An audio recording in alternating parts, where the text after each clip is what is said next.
तुम अभी छोटी हो, मेरी ताकत का सामना करने की सोच भी कैसे सकती हो? बुराई कितनी भी बड़ी हो, अच्छाई के आगे टिक नहीं सकती। ये लड़ाई सिर्फ मेरी नहीं, पूरे राज्य की है। ये कोई साधारण बच्ची नहीं है, इसका जन्म ब्रह्मांड की शक्तियों से हुआ है। ये केवल आपके परिवार की नहीं, बल्कि पूरे राज्य की रक्षक होगी। रुक जाओ नागिनी, इस अंडे को तुम्हारे बुरे इरादों से बचाने के लिए मैं अपनी जान भी दे दूंगा। तुम जैसा मामूली योद्धा मेरा क्या बिगाड़ सकता है? मैं ये अंडा लेकर जाऊंगी और तुम्हारा राज्य खत्म कर दूंगी।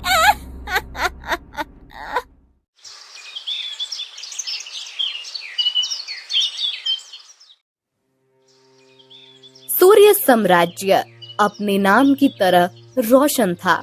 हर सुबह जब सूर्य की पहली किरणें पहाड़ियों को छूती थी, तो ऐसा लगता था मानो ये राज्य खुशियों और नई शुरुआत का आशीर्वाद पा रहा हो। यहाँ की हर गली में हंसी खुशी और समृद्धि का वातावरण था। राजा विक्रम और रानी सुरभि, जो इस राज्य के शासक थे, न केवल अपने न्यायप्रिय शासन के लिए, बल्कि अपनी दयालुता और स्नेह के लिए भी जाने जाते थे। राजमहल का हर कोना उनकी मेहनत और समर्पण की कहानियां बयां करता था, लेकिन इस वैभव और प्रशंसा के बावजूद उनकी एक ख्वाहिश अधूरी थी। उनकी कोई संतान नहीं थी। राजा और रानी की आंखों में अक्सर एक अजीब सा खालीपन झलकता था, जिसे शायद उनकी प्रजा कभी नहीं देख पाती थी।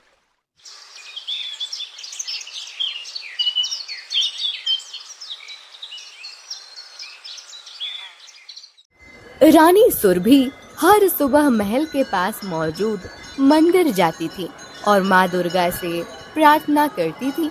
वो अपनी प्रार्थनाओं में हमेशा यही कहती, हे माँ, हमें भी वो सौभाग्य दो जो हमें माता पिता बनने की खुशी दे सके।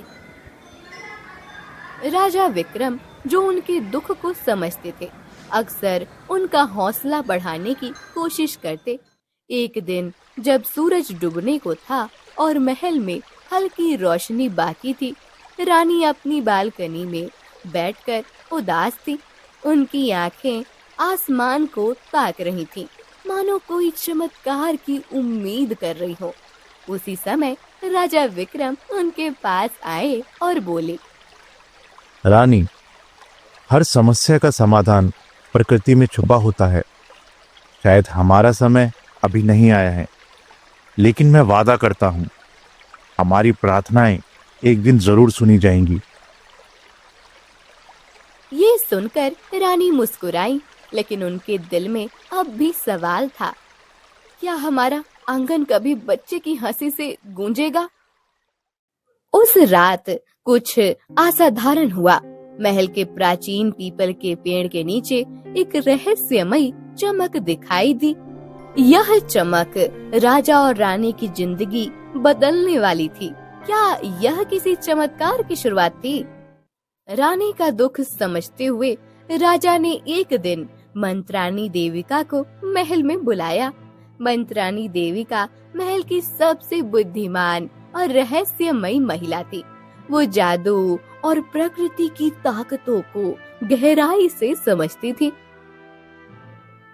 देविका, क्या कोई ऐसा उपाय है जिससे हमारी यह अधूरी ख्वाहिश पूरी हो सके? रानी का दुख मुझसे देखा नहीं जाता। राजन, हर समस्या का समाधान प्रकृति के पास है। आपके आंगन में जो प्राचीन पीपल का पेड़ है, उसकी जड़ों के नीचे एक रहस्यमयी अंडा छिपा है। अंडा? लेकिन अंडा हमें संतान कैसे दे सकता है? रानी माँ, ये साधारण अंडा नहीं है। ये ब्रह्मांड की दिव्य शक्तियों से बना है। अगर इसे पूरी देखभाल और प्रेम से 15 दिन तक रखा जाए, तो ये आपके जीवन में वह चमत्कार ला सकता है जिसकी आपने हमेशा कामना की है। उस रात महल में एक नई उम्मीद जागी।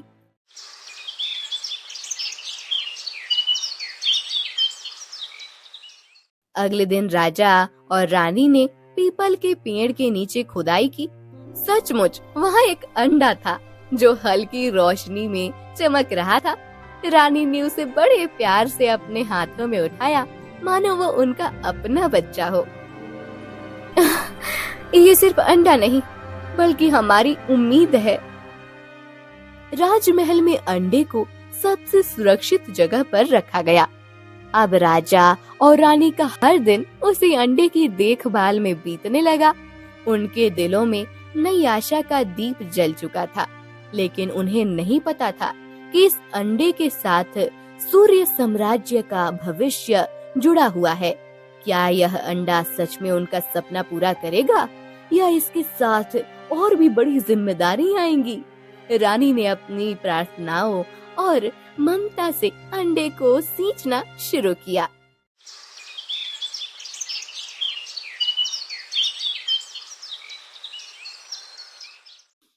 एक रात जब महल में सब लोग सो रहे थे, नागिनी ने अपनी जादुई शक्तियों से महल के गार्ड को बेहोश कर दिया। वो चुपके से उस कक्ष की ओर बढ़ने लगी जहां अंडा रखा गया था।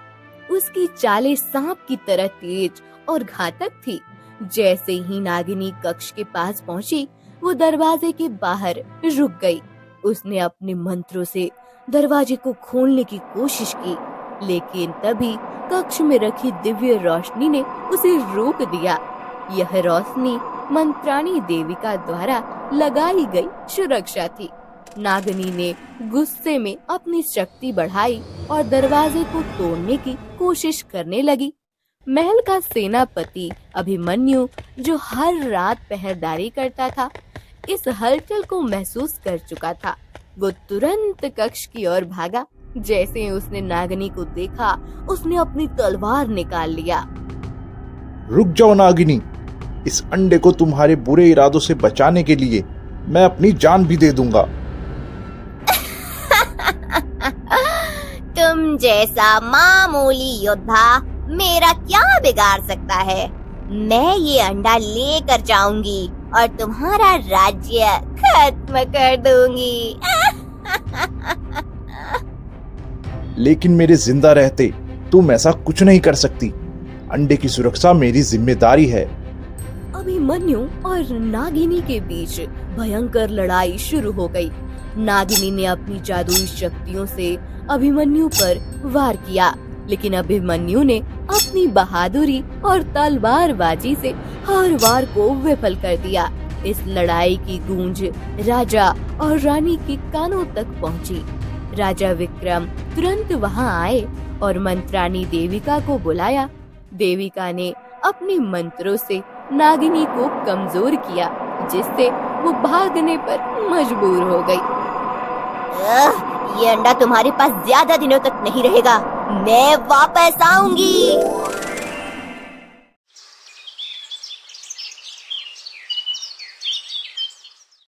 देविका, इस अंडे को किसी भी कीमत पर सुरक्षित रखना होगा।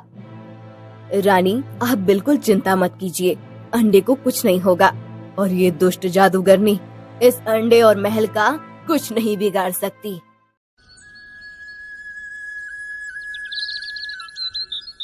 पंद्रह दिन पूरे हो चुके थे।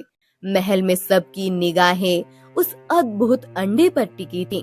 पूरे राज्य में ये खबर फैल चुकी थी कि महल में कोई बड़ा चमत्कार होने वाला है, लेकिन किसी को ये नहीं पता था कि ये चमत्कार क्या रूप लेगा।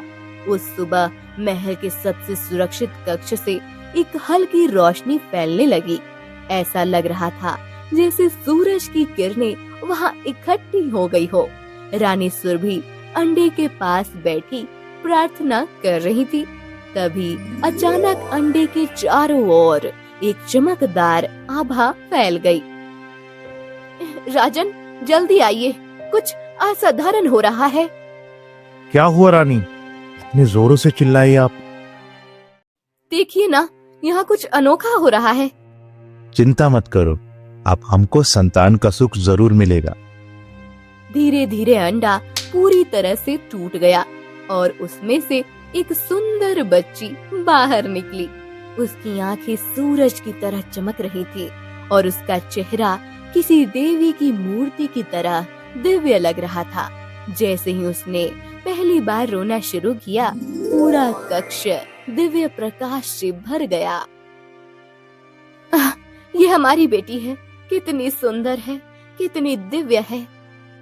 रानी, यह सिर्फ हमारी नहीं बल्कि सूर्य साम्राज्य की बेटी है। इसे हम पूरे राज्य का आशीर्वाद बनाएंगे। जी महाराज। जन्म के कुछ ही देर बाद बच्ची ने अपनी दिव्य शक्तियों का पहला संकेत दिया। जैसे ही रानी ने उसे अपने सीने से लगाया, कमरे में रखे सूखे फूल अचानक ताजगी से भर गए। ये देखकर मंत्रानी देविका ने कहा, ये कोई साधारण बच्ची नहीं है, इसका जन्म ब्रह्मांड की शक्तियों से हुआ है। ये केवल आपके परिवार की नहीं बल्कि पूरे राज्य की रक्षक होगी। इसका नाम अंशिका होगा क्योंकि यह हमारे जीवन का अंश है और हमारे राज्य की नई उम्मीद है। पूरे महल में खुशी की लहर दौड़ गई। प्रजा के बीच भी ये खबर फैल गई कि सूर्य साम्राज्य को उनकी दुआओं का फल मिल गया है। हर तरफ उत्सव का माहौल था। लोग मिठाइयाँ बांट रहे थे और पूरे राज्य में दीप जलाए गए। आशिका को एक खास पालने में रखा गया जो सोने और चांदी से जड़ा हुआ था। रानी शुर भी पूरे दिन उसे अपने पास रखती और उसकी हर हलचल को बड़े प्यार से देखती। लेकिन जहाँ एक और ये जन्म खुशी और उम्मीद लेकर आया, वहीं दूसरी ओर ये नागिनी के लिए चेतावनी का संकेत था। नागिनी को पता चल गया था कि ये बच्ची उसकी काली ताकतों का सबसे बड़ा खतरा बनेगी। वो अब और अधिक क्रोधित और खतरनाक हो गई थी। वो जानती थी कि अगर अंशिका को बढ़ने दिया गया तो वो उसकी बुरी शक्तियों का सबसे बड़ा शत्रु बनेगी। ये बच्ची मेरी हार का कारण बन सकती है। मैं इसे और इसके राज्य को हमेशा के लिए मिटा दूंगी।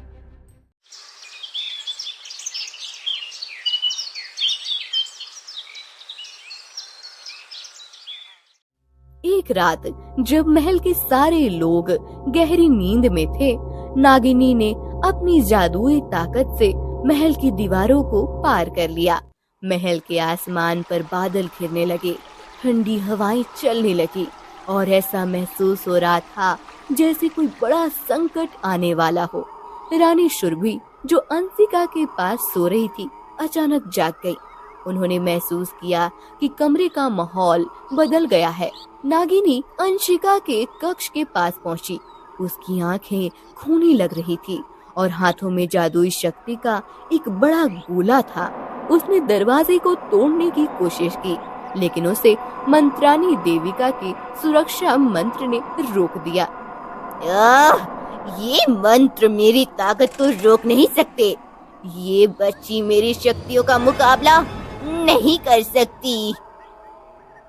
उसने अपने जादू से पूरे कक्ष को झकझोर दिया। महल के चारों ओर अजीब सी आवाजें गूंजने लगी। नागिनी, तुम इस बच्ची को छू भी नहीं सकती। तुम्हें पहले मुझसे लड़ना होगा। तुम्हें हराना तो मेरे बाएं हाथ का खेल है। उस दिन तो बच गया था, लेकिन आज नहीं बचेगा। दोनों के बीच भयंकर लड़ाई हुई। नागिनी अपनी शक्तियों से अभिमन्यु को परास्त करने की कोशिश करती है, लेकिन अभिमन्यु अपने साहस से उसे रोकता रहा। इस दौरान अंशिका जो अब तक सो रही थी, अचानक जाग गई। उसकी आंखों से दिव्य रोशनी फैलने लगी। दोनों के बीच भयंकर लड़ाई हुई। नागिनी अपनी शक्तियों से अभिमन्यु को परास्त करने की कोशिश करती। ये कैसी शक्ति है? ये बच्ची तो अभी छोटी है, फिर भी मेरी ताकत को क्यों खत्म कर रही है? मंत्रानी देविका जो ये सब देख रही थी, उसने तुरंत एक मंत्र पढ़ा। देविका का मंत्र और अंशिका की दिव्यता ने मिलकर नागिनी को और कमजोर कर दिया, खत्म हो गई और वह धुएं में बदलकर गायब हो गई। ये मेरी हार है, लेकिन मैं लौट कर आऊंगी। तुम्हें ये जीत बहुत दिनों तक नहीं मिल सकेगी।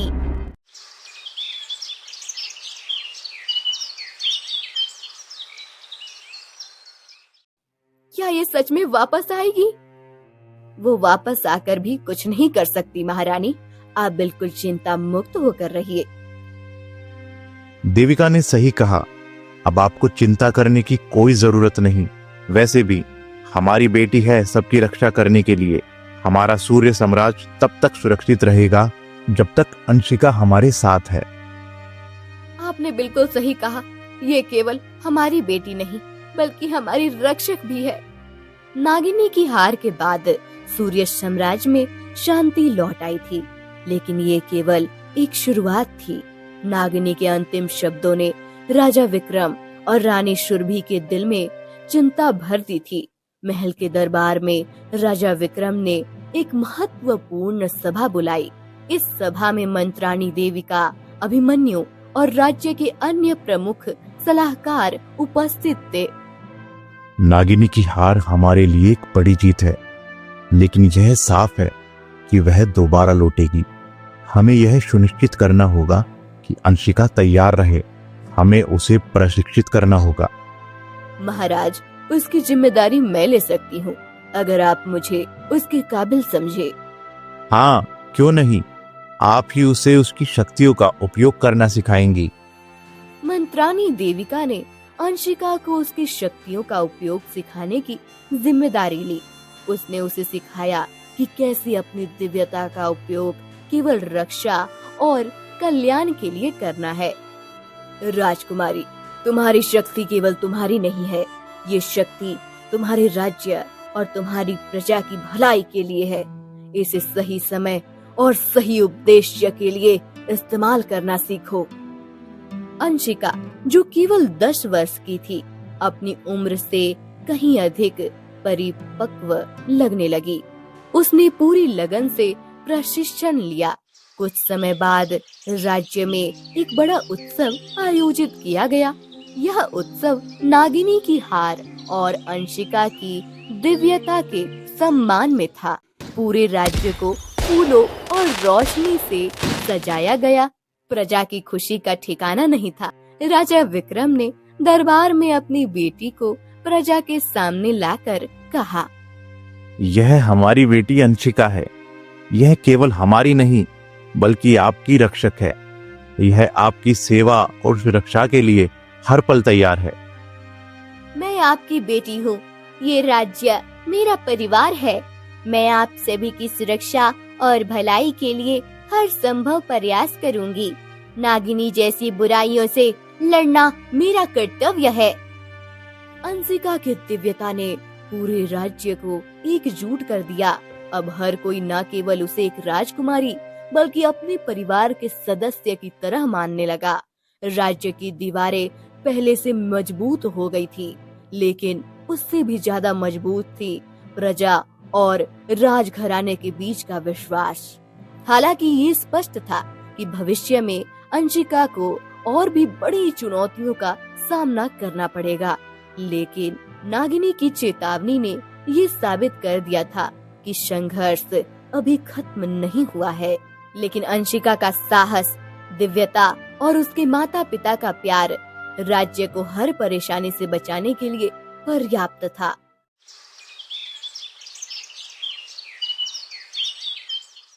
लेकिन 8 साल बाद नागिनी अपनी काली शक्तियों के साथ वापस आई और राज्य में हाहाकार मचा दिया। उसने अपने काले जादू से महल को अंधकार में डुबो दिया। वहीं अंशिका अपनी शक्तियों के साथ अंतिम लड़ाई के लिए तैयार थी। तुम अभी छोटी हो, मेरी ताकत का सामना करने की सोच भी कैसे सकती हो? बुराई कितनी भी बड़ी हो, अच्छाई के आगे टिक नहीं सकती। ये लड़ाई सिर्फ मेरी नहीं, पूरे राज्य की है। ये संभव नहीं। मैं तुम्हें नष्ट कर दूंगी। तुम्हारी हार तय है नागिनी। सूर्य की रोशनी हर अंधकार को मिटा सकती है। काफी समय तक दोनों के बीच घमासान लड़ाई जारी रहा।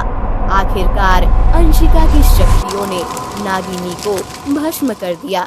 महल फिर से प्रकाश और शांति से भर गया। कहानी से शिक्षा, साहस और दृढ़ता सबसे बड़ी शक्तियां हैं। चाहे कोई भी परिस्थिति हो, साहस और आत्मविश्वास से हर मुश्किल को पार किया जा सकता है।